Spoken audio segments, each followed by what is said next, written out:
Welcome to Granny's Justice, a place where secrets are spoken and silence finally ends. They say old age is supposed to be a crown of honor. But on the night of my 82nd birthday, my own family made me sit alone, at my own table, at my own celebration. My name is Clara Mae Johnson. I am 82 years old, from Richmond, Virginia. And when they thought I was too weak to fight back, I showed them the kind of justice they will never forget. The air in Richmond carried that heavy sweetness that seems to hang on the porch rails long after the sun has gone. The evening was warm, the kind of warm that remembers summers you wore bare feet and planted marigolds with your husband. I paused at the bottom step of Daniel's house, his now, running my thumb over the seam of the lavender dress I'd chosen for the night. The dress his father once said made me look like spring itself. The fabric was familiar, mended in places with the slow patience of hands that have lasted a lifetime. Around my neck, the locket sat against my chest, its little hinge warm from my fingers. Inside, his face smiled at me in a black and white photograph, the world unfrayed then. When the door opened, Melanie stood framed in the doorway like a painting someone had hung too high. Her smile was a practiced thing, all teeth and gloss, and it moved across her face as if it had been ironed there. "Oh, there you are," she cooed, voice sweet as pie, but there was an edge that scraped. "Come in, Mother. We've already started. On my birthday, I stepped inside. Laughter washed over me first, high, bright, a sound that filled the room like light. Glasses chimed. Children darted through chairs, their knees scuffing the floor, their voices a quick staccato of joy. The dining room glowed with lamps and candles. It should have felt like home. I looked for Daniel. He was there, somewhere near the far wall, shoulders slightly rounded as he listened to Melanie's father telling some long story. He stood still, a shape among guests, a man softened by the hum of other voices. He didn't come to the door. He didn't hurry to hold me. He didn't even look my way. My chest leaped and fell. For a moment, I waited for the boy who used to run into my arms without thinking. The boy I had lifted and hugged when scraped knees had come home. But the moment passed like a train in the night, and nothing changed. Every chair at that table had a person in it, every chair except the one nearest me. Melanie's manicured hand swept toward the empty space. "That one's for you, Mother," she said, as if arranging someone's place at table was a kindness. "We thought you'd like some space." Space. The word landed like a plate being set down far away. I walked toward the chair, my footfalls swallowed by the sound of people enjoying themselves. The chair wobbled when I sat, and for the first time that night, the room seemed to tilt under me. I was at the table, yes, but I was not part of the conversation. I was an extra at my own celebration. No one sat beside me. Not Daniel. Not the grandchildren who had once curled on my lap and stolen cookies. The empty seat seemed to announce me in the hush between sentences. She doesn't need to be close. Plates moved around the table with the practiced ease of people who had rehearsed their roles. A bowl of mashed potatoes passed the woman across from me. Her smile was polite. She handed the serving straight down the line, past me, as if I were invisible. My hand rose, then froze halfway, suspended like a question. My fingers hovered, expecting weight, touch, a reach. Then I lowered my hand back into my lap. Melanie's voice slid through the laughter. "Mama doesn't need too much heavy food these days, you know. Doctors say lighter meals are better for seniors." She said the word seniors as if it were a ribbon to tie me up with. The table chuckled as if it were a joke with a soft edge. Daniel lowered his fork and looked down. He said nothing. Not a single soft word. Not a glance to make the room tilt back in my favor. In that silence, my memory was a thief. I was taken back so quick I could taste jam. Daniel at 10, cheeks pink with shame, hands clenched because boys at school had laughed at the way his words stumbled. I had cupped his face, shoved his chin up so he would look me in the eye. "Don't you ever let anyone steal your voice," I told him. "If they mock you, speak louder. If they laugh, keep talking. Silence is what gives them power," he'd promised me then. He had looked at me with the belief only a child can have, that the world will answer when your mother speaks. 40 years later, he sat at a table while his wife unrolled my dignity like a length of fabric and left it in a corner. When the cake came out, white frosting, pink script that read "Happy Birthday, Clara," something in me rose. Maybe this would be the moment. Maybe my son would stand up and tell them, quietly, but with that steady conviction I had taught him, that I was not to be humiliated at my own feast. Maybe he would take my hand and remind them of the years I had held the house together, of the nights I kept vigil by a fevered child, of the quiet sacrifices that don't make the newspaper. But the knife was not offered by him. It was Melanie who announced, with a smile that showed the bright line between her teeth, "Now, Mama doesn't need too much sugar, so let's not make this too big of a deal." Laughter again. Those thin, polite bursts that feel like someone clapping a lid over a box. The candles glowed, tiny witnesses. My hands trembled on the knife. 82 candles. 82 years. I made no wish for health. I made no plea for long life. I wished small and fierce for dignity. I blew those candles out into a pocket of silence so full it was its own sound. People returned to conversation as if I were simply a pause that needed no answer. They resumed their stories as though my breath could be folded into the tablecloth and forgotten. I cut the cake with hands that had baked 12, maybe 13 birthday cakes over a lifetime. No one reached for the first slice. I set it on the plate and held it like a small, heavy thing. I clutched the tiny gift bag of hand-knitted socks I'd brought for my youngest grandchild in my lap, and the child looked at Melanie. Melanie tilted her head in a small, imperceptible way, and the child handed the gift back to me. My heart cracked around the edges. The little ones learned quickly what to look at, whom to mirror. They learned there were persons in the house to be loved, and persons to be managed. I folded the socks into myself like a promise no one had asked for. When the party drifted to its end, chairs scraping and liquescent laughter falling into finality, no one took my arm. No kind neighbor walked me to the car. Daniel caught my eye for a blink and looked away, like a man caught in a mirror he did not wish to face. Outside, the night held the sound of crickets. The porch light haloed the steps. I walked down slowly, my dress damp with warm air, fingers clenched on the locket until metal kissed my skin. "Why?" I whispered into the dark. "After everything, why?" There was no answer but the small, indifferent chirp of summer insects. And so I speak to you now, quietly, and with a voice that refused to be swallowed. Have you ever been erased at your own table? Have you ever sat among people who love each other fine, yet you are made into an accessory, something to set out and dust, never to touch? Tell me your name, your city, your country in the little box below, because betrayal like this belongs to no one neighborhood. It breathes in many houses. That night, something inside me cracked open. It hurt, but it opened. For a long time after I came home, I did not cry in the way you might imagine. There were no great wails. My grief was quieter, a slow rust beneath the ribs. I lay awake and watched the pale cast of streetlight glide across the ceiling.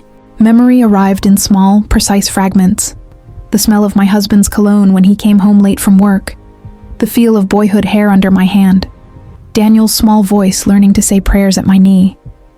I listened to the house I live in now.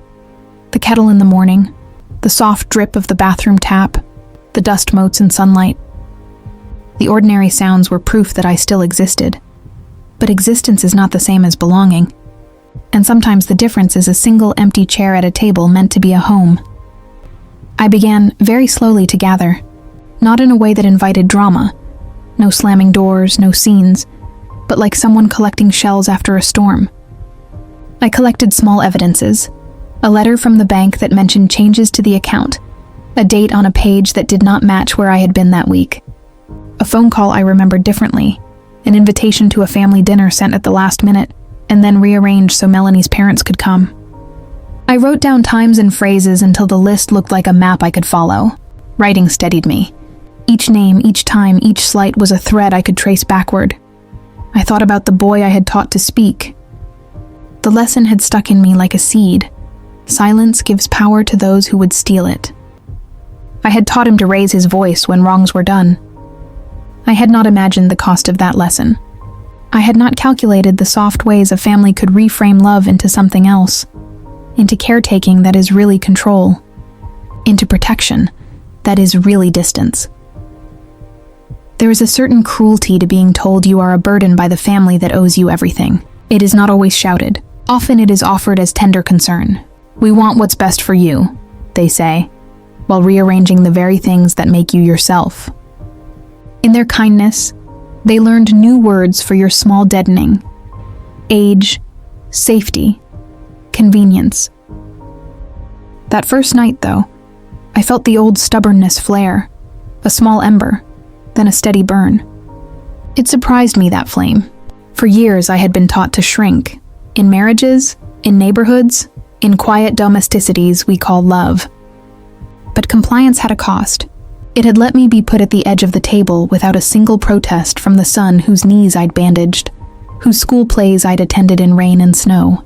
It had made me small enough to be overlooked.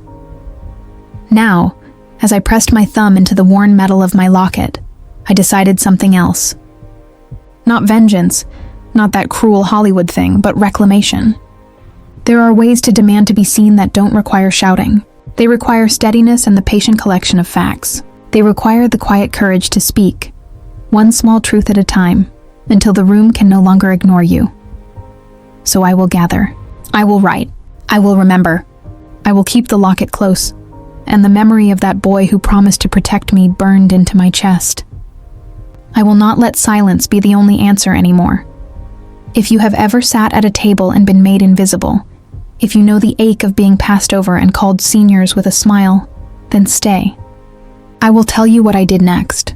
I will show you how the quiet can be turned into something else, how it can become a kind of voice. If you sit with me, I will teach you how to make the empty chair speak. The morning after my birthday, the light came in soft and pale through the thin curtains of my little apartment on Richmond's South Side. It landed on the chipped mug in my hands and pooled on the counter where the uneaten cake sat in a plastic container, like proof the night had happened at all. I hadn't touched a single slice. Every time I looked at it, I saw their faces, laughter that sounded like knives, the quick under-whispers, the empty chair at the table. Melanie's voice rewound itself in my head, silky and sharp. Mama doesn't need too much sugar at her age. The words had been handed to the room on a silver platter, and everyone accepted them like candy. My hands trembled as I sipped the coffee, but not from age, from a heat that rose behind my ribs and gathered at my throat. I pressed the locket against my palm and whispered, as if Harold might hear me from the place he's gone. They erased me, Harold. At my own table. The silence of the apartment answered me, gentle, watchful, almost conspiratorial. It did not lie. I was not imagining the way things had tilted. It had been deliberate. It had been planned. Melanie had not begun that way. I remember the first time Daniel brought her home. The pale blue dress, the casserole dish steaming in her hands, the way she smiled like a woman who meant every hello. "Mrs. Johnson," she had said, offering the dish, "I made this for you. Daniel says you love green bean casserole." She took my fingers in her small, warm hands and told me to call her Mama, as if she'd already decided where she belonged. I opened my door, and my heart, the way mothers do, with no instructions and no guarantees. I trusted then. I believed. Behind that smile, though, was a slow-acting poison. At first, it was only small things. Mail that never reached my hands. A rescheduled doctor's appointment I hadn't been told about. Bills that got mixed up. When I asked, Melanie would brush it off with that same attentive smile. "Oh, I thought you'd forget, Mama," she'd say, as if stealing my agency were a kindness. "Don't you worry. I'm just helping." Helping. That word felt like a glove placed over my mouth. One evening I was at the sink, the suds on my hands smelling faintly of lemon, when I heard Melanie's low voice from the living room. My ears picked up syllables like a magnet. "She's getting forgetful," she murmured to Daniel. "You know how it is at her age. We should keep an eye on things." My hands went cold. I put them flat to the counter and listened to the water tick and the house breathe. Forgetful? Yes, sometimes I misplace my glasses. Names took a beat to find in my mind now and then. I moved slower than I did at 30. But forgetful, lost, broken? No, not that. I stepped into the doorway and said plainly, "I may be old, Melanie, but I am not invisible. And I hear just fine." Melanie's eyes widened for a beat, then softened into performative concern. "Oh, Mama, we were just worried about you," she cooed. "You know we care." Daniel didn't say a word. His silence struck me harder than her words ever could. He looked at me, then away, like a child avoiding a punishment he knows is his due. Her whispering became a campaign. At church, ladies who had once asked after my herbs in the Sunday school lesson began to lean closer, pity in their eyes. "I heard you've been having a hard time keeping up, Clara," one would say, voice syrupy with sympathy. Another, dropping the voice to a conspiratorial hush, murmured, "Daniel's wife told us you've been struggling." The word hung in the air like dust. Me, struggling. I had taught Sunday school for 40 years. I had cooked casseroles for community dinners and balanced ledgers for the church bazaar. I had raised a child into a man. Now their whispers reduced my life's work to a footnote. Daniel stopped calling like he used to. Once he'd ring each evening, "Just checking in, Mama," and we'd talk till the street lamps blinked on. Now days went by. When he did call, Melanie's voice threaded the conversation, and his answers were shorter, more guarded. "We just want what's best for you," she said once, breezily, as if deciding the shape of a life were a matter of good intentions. One night I asked him quietly, "Son, did I do something wrong? Why don't you visit?" He sighed, a long, tired sound that filled the line like weather. "Mama, you're overthinking. Melanie worries about your health. Maybe you need more help than you admit." More help. He didn't say assisted living, but the sentence hung in the room like a doorway left ajar. I could see the furniture of the future they were rearranging without me in the room to protest. Weeks slipped by. After my humiliating birthday evening, I accepted a little invitation to stay over because the rain was heavy and driving felt pointless. They showed me to the guest room stacked with boxes and old mothballs.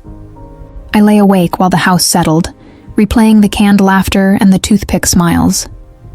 Unable to sleep, I patted down for a glass of water and stopped outside the kitchen. There they were, voices low enough to be almost private, loud enough to cut through walls. Melanie's smooth as always, Daniel's quieter, unresisting.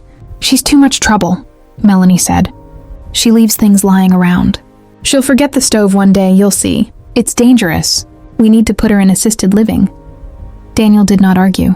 He did not say her name is wrong, that she is a liar, or that she has always been there and he would not allow it. He said instead, in a small voice that sounded like surrender, "Maybe you're right. Maybe you're right."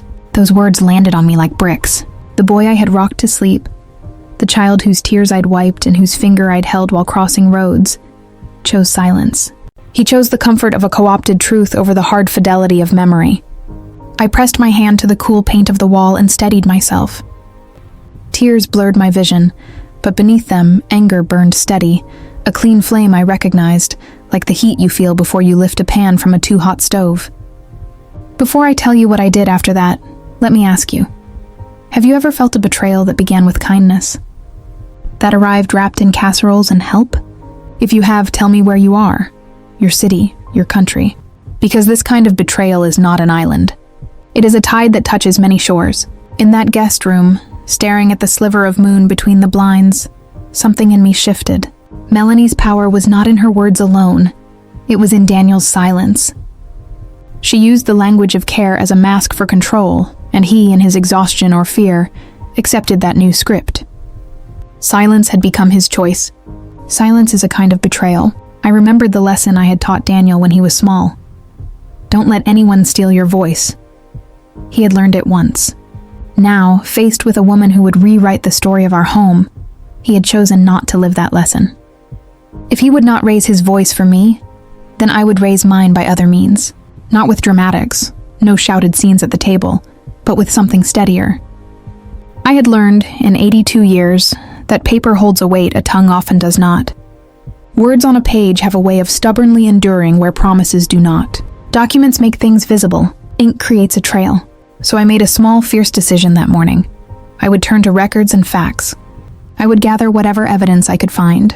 I would not be hurried into an arrangement without my knowledge. If words were Melanie's poison, then my antidote would be documents and witness and law. The thought gave me a strange, clear calm. I rose, dressed, and went about my day with the quiet precision of someone who knows what must be done. I checked the stack of mail again. I wrote down dates and phrases in a little notebook. Doctor's appointments that had been shifted. Phone calls that had gone unanswered. The way an invitation had been sent and then rearranged for someone else's convenience. Writing steadied me. Each entry felt like a small reclaiming, an act of making visible the invisible. I would not let them erase me. Not with whispers. Not with the soft-lidded pity of neighbors. Not with the very son who had once promised to protect me. I would collect, I would name, and I would let the evidence speak where people refused to. I would not let them erase me. Not with whispers. Not with the soft-lidded pity of neighbors. Not with the very son who had once promised to protect me. I would collect, I would name, and I would let the evidence speak where people refused to. They thought 82 years made me fragile. What they forgot was that 82 years also teach you how to make a small plan and see it through. They had taught me, in their own careless way, the map of their own unkindness. I would follow it. The morning after that whispered conversation, I sat in the small guest room, sunlight spilling across the boxes stacked like forgotten sentinels against the wall. My hands folded the blanket at the foot of the bed, trembling not from frailty, but from the weight of Daniel's words. Maybe you're right. Those 3 words carved themselves into me like a blade. The boy I had carried inside me, the boy whose fevers I had soothed with cool cloths, the boy I had defended from the cruel mouths of other children, now a man who chose silence when his wife plotted my removal. I pressed my hand to my chest, trying to calm the storm that burned there. But no songbird outside, no soft Virginia morning light could quiet it. For the first time in 82 years, my fear did not shiver. It burned. When Daniel drove me back to my apartment, his words were clipped, practiced. Mama, you should think about what's best for everyone. Best for everyone. As though my existence had become an inconvenience to be solved like a scheduling conflict. I sat stiff in the car, the locket at my throat heavy with Harold's faded smile. I whispered to him, broken but fierce. Did we raise him for this? Did we pour everything into him only for him to forget? Daniel leaned across me to open the door but never once met my eyes. His silence screamed louder than any cruel words could. I stepped out, my feet unsteady on the pavement. But with every step toward my apartment, the storm in me sharpened into something harder. I remembered another storm, long ago, when Daniel was 16. A sheriff's voice on the phone past midnight. The ditch where his car had landed. The blood on his cheek. I hadn't screamed. I had cupped his face and told him, "Son, this is your breaking point. Either you grow from it, or you let it break you." That night he had grown. He had turned his grades around. He had become better. I had believed the lesson would last. But now the breaking point was mine. I sat in my rocking chair by the window, the same chair where I once nursed him as a baby. The wood groaned under me, its rhythm echoing the weariness of my bones. Outside, children played, neighbors walked dogs, cars rushed by, all of life moving as though my heart wasn't caving in. I thought of the women who sit just like this.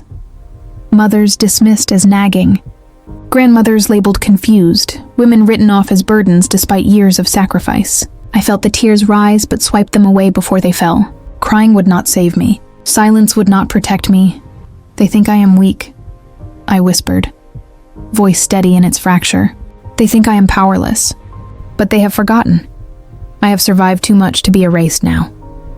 I pulled the old photo album from the shelf. Its leather was cracked, its corners softened by decades of hands. Each page carried my life, our wedding, Daniel's first steps, Christmas mornings. Proof that I had lived and given and built. Proof that I was more than an empty chair. And yet here I was, mocked on my birthday, plotted against in my own son's home. My tears finally spilled onto the photographs, blurring the images until only Harold's face stood clear. Harold smiling across a picnic blanket, his hand raised mid-toast. His voice, a memory pressed through me. Paper is protection, Clara. Promises are wind. Get it in writing, and no one can steal what's yours. Paper. Protection. The words struck like a drumbeat. I rose from the chair, set the album back, and walked to my desk. I pulled out a notepad and began to write.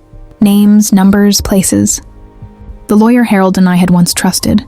The bank manager who still knew me by name. The notary down the street who had stamped our first mortgage. Each entry was not just ink. It was a lifeline, a weapon. For the first time in months, maybe years, a spark lit inside me. A flame I thought Harold's death had extinguished, but it burned still, brighter now, hungrier. And before I move further, I want to speak to you, the one listening to me. Tell me, have you ever reached a point where grief gave way to something sharper? A moment when you felt the shift from silence to resolve? If you have, type your city and your country below, because betrayal like this belongs to no one address. It can happen anywhere. That day was my breaking point. The day I stopped waiting for others to defend me. The day I decided I would defend myself. I drafted a list not out of revenge, but survival. My home, my savings, my will, my medical rights. I would lock them all into documents no whisper could undo. I would turn their poison into my plan. I thought of Harold again, of the day we signed the papers for our first home. "See, Clara?" he had said with that young grin. "Paper is protection." He was right. That house had stood. Our family had stood in it. The paper had carried us through.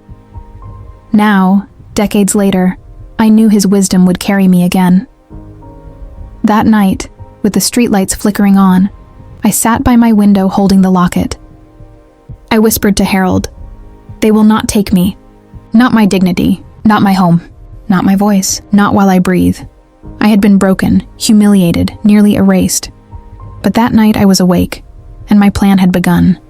The morning after I made that list, I sat at my kitchen table with the notepad open and my coffee gone cold. My fingers hovered over the phone like someone about to press a key that would change the course of a day. These were numbers I hadn't dialed in years. Names tied to the life Harold and I had built together. Finally, I pressed the digits. "Hello?" A warm, familiar voice answered. "Mr. Whitmore?" I said, my voice thinner than I felt. "This is Clara Johnson. Harold and I, we worked with you years ago when we bought our home."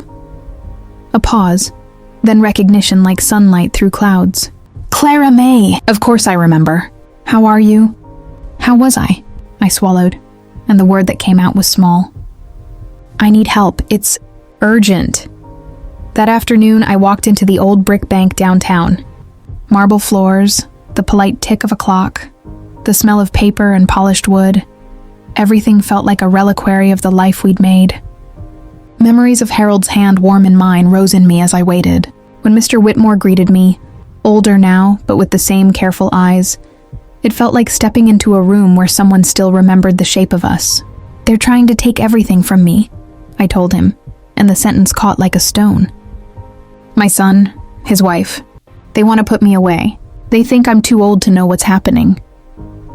His expression softened, but his voice remained steady. "You came to the right place, Clara.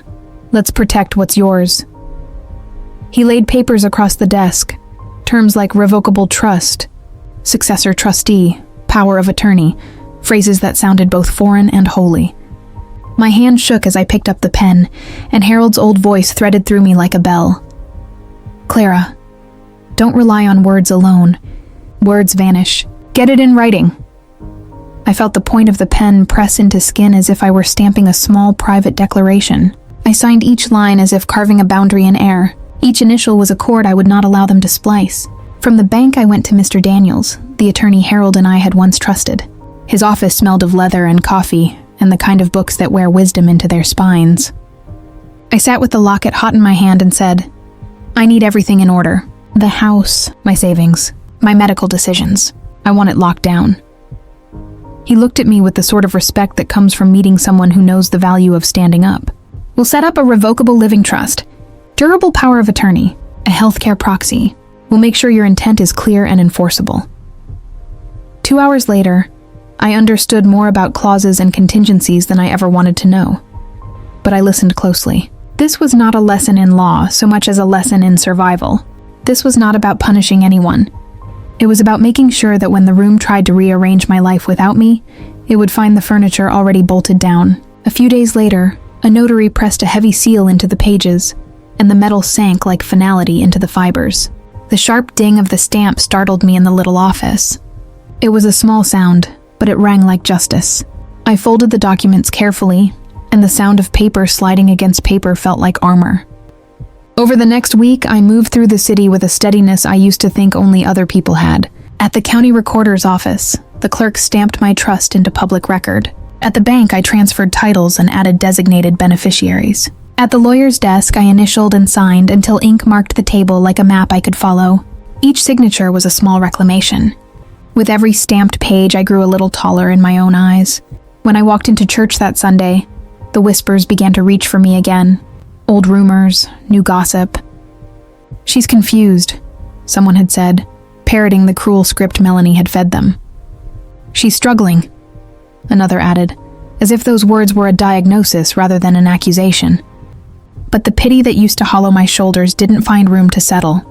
I walked in with my Bible tucked under my arm and those documents folded deep in my bag, and I held my head straight. A woman from the choir, the same who used to take my cucumber cakes to potlucks, leaned close and asked, "Clara, how are you these days?" I smiled and answered, "Better than they think," and the truth of it felt like light. I meant it. The protection of ink and seal had given me a kind of peace I hadn't had in years. Not because people had stopped whispering, but because whispers could no longer move what I had made certain. That night, I spread the papers across my kitchen table and looked at my name there in bold black letters, over and over. I touched the edge of the trust, the corner of the power of attorney page, and felt each page as a small bulwark. I whispered into the lamplight, "They can't take this from me. Not now. Not ever." Tears came, but they were not only for sorrow, they were for a relief I had thought impossible. "Paper is protection," Harold used to say. It sealed our mortgage once and kept a roof over our family's head. Now it sealed the right to remain myself. It felt almost funny that something as simple as a stamp and a signature could make such a fight feel real. But it did. The notary's seal had given my words an echo louder than any persuasion at a table might have. And soon, sooner than they expected, they would find out just how much they could not take. I stacked the papers, put the locket on top, and sat a while longer at the table. Outside, the street hummed with ordinary life. Inside, I had made my resistance official, and the calm that came with that work steadied me in a way I hadn't known I needed. They had tried to shrink me with kindness and soft language. I had answered with ink. It was not dramatic. It was meticulous. It was the kind of quiet that settles into the bones and does not leave. When you walk through your own small battles, when someone tells you you are powerless, remember, put your truth where it cannot be easily whispered away. Paper keeps memory honest. Ink makes a promise visible. I arranged the documents in a neat stack and closed my hands over them like a promise. I was still Clara Mae Johnson, wife, mother, woman who had worked and given, who had loved and kept. They could no longer call me invisible without finding the record that proved otherwise. The knock came on a Wednesday afternoon. Sharp, hard, impatient. The kind of knock that doesn't ask permission. It demands it. I sat at my kitchen table, the late gray light of Richmond pressing against the window. My papers were spread neatly before me, stacked and sealed, each page a shield, each signature a small fortress of my own making. My trust, my will, my power of attorney, my protection. The knock came again, louder. I stood slowly, pressing a hand to the edge of the table as I rose. My heart thudded heavy but steady. When I opened the door, Daniel was standing there. My son, my boy, but the look in his eyes was not the one I had known all my life. His gaze slid past me, almost ashamed to land, and behind him, Melanie, my daughter-in-law.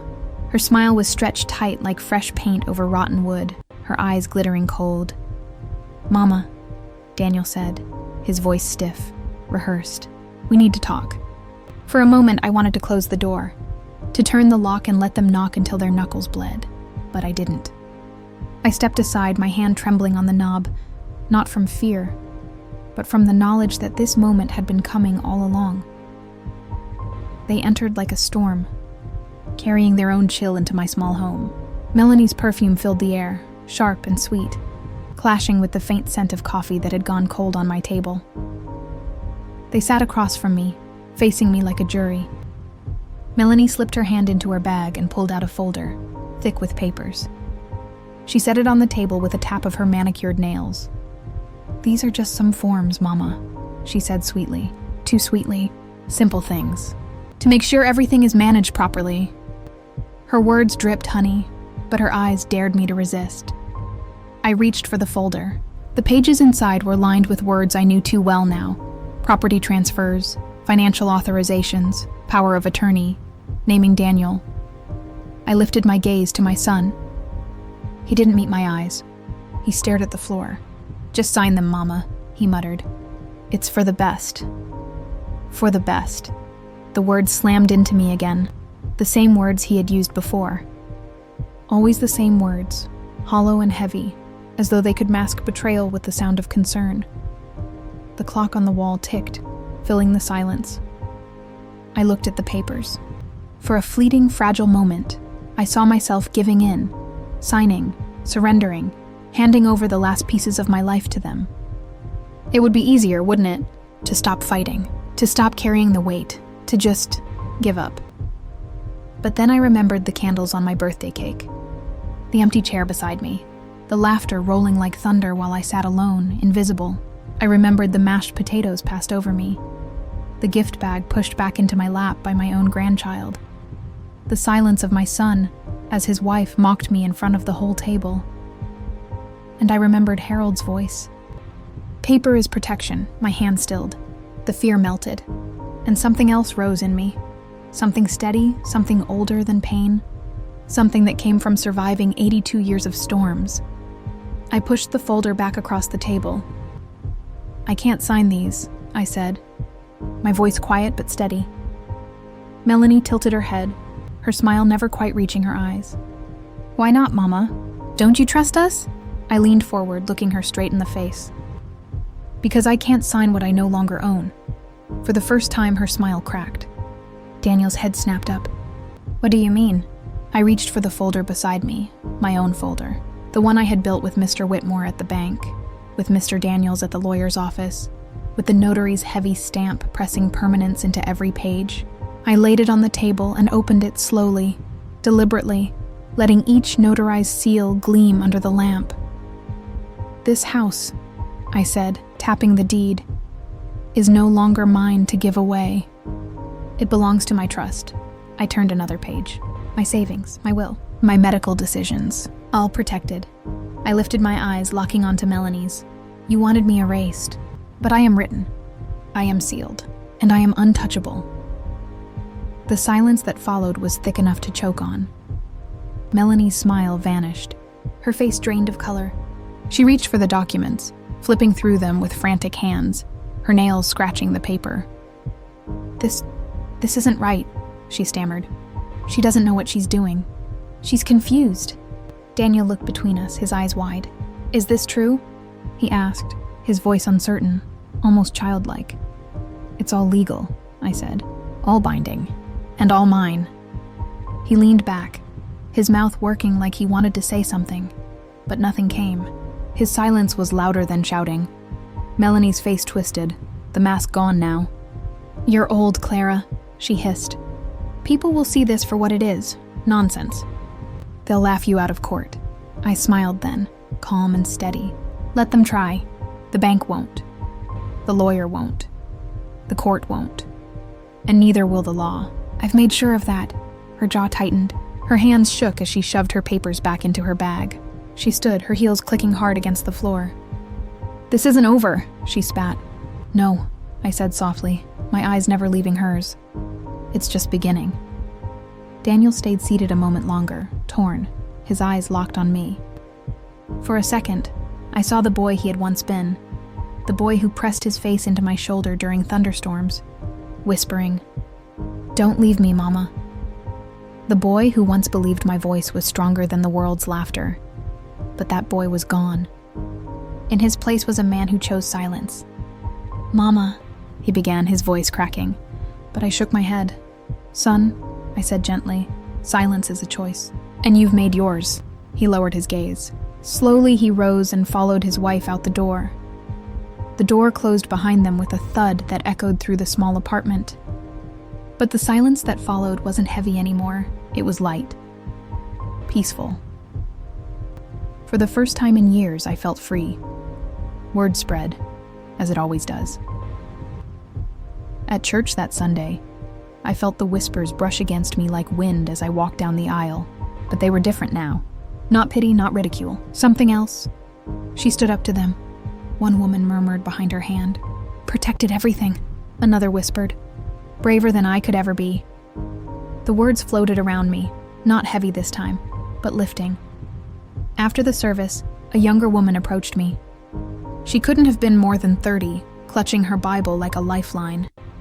Her eyes were wide, her voice trembling. "Mrs. Johnson," she said, "I heard what you did. My sister, she's going through something similar. Her husband, he's trying to take everything from her. Could you tell her how?" I took her hands in mine, squeezing gently. Her skin was soft, unlined, but her eyes carried the weight of fear I knew too well. "Paper is protection, child," I said softly. "Tell her not to wait until it's too late. Tell her to put it all in writing." Her eyes shone with unshed tears. She nodded, clutching my hands tighter. And in that moment, I realized something. What I had done wasn't just for me. It was for every woman who had ever been silenced, every grandmother dismissed, every mother erased. Back at home, I spread my documents across the kitchen table again. But this time my hands didn't tremble. I touched each page not with fear but with pride. These weren't just papers. They were shields. They were proof that I still mattered, that I wasn't invisible, that I wasn't erased. I had been mocked. I had been humiliated. I had been silenced. But I had survived, and survival, in its own way, is justice. That night, I wrote letters to my grandchildren, not to shame their parents, but to remind them of the truth. "Strength doesn't always roar," I wrote. "Sometimes it whispers in ink. Sometimes it signs its name, steady and sure." I sealed the letters and placed them with my trust, knowing that one day, when they were old enough, they would open them and understand. My story wasn't just about survival. It was about legacy. Later, as the magnolias bloomed heavy outside and the rocking chair creaked beneath me, I pressed Harold's locket against my heart. "My name is Clara Mae Johnson," I whispered into the soft Richmond night. "I am 82 years old, and when they tried to erase me, I wrote myself back into existence." The magnolia scent hung thick, the air heavy, but my chest felt light. This was my justice,